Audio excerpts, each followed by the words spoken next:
আল্লাহ তো পিটে গেছে তো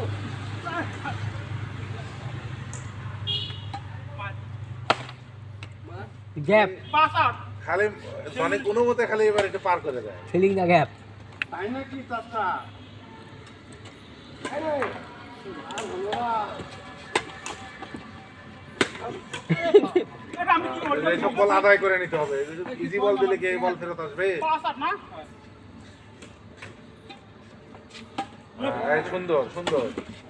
সুন্দর এই তো বুঝছো রিফাত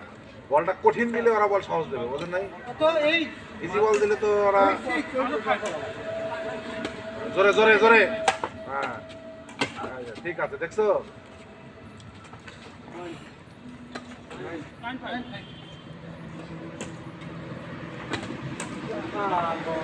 এটা তো পারে এটা এটা কিছু করে সুন্দর এই সুন্দর হ্যাঁ হ্যাঁ এই তো রিফাত বুঝা বলাইছে রিফাত বুঝা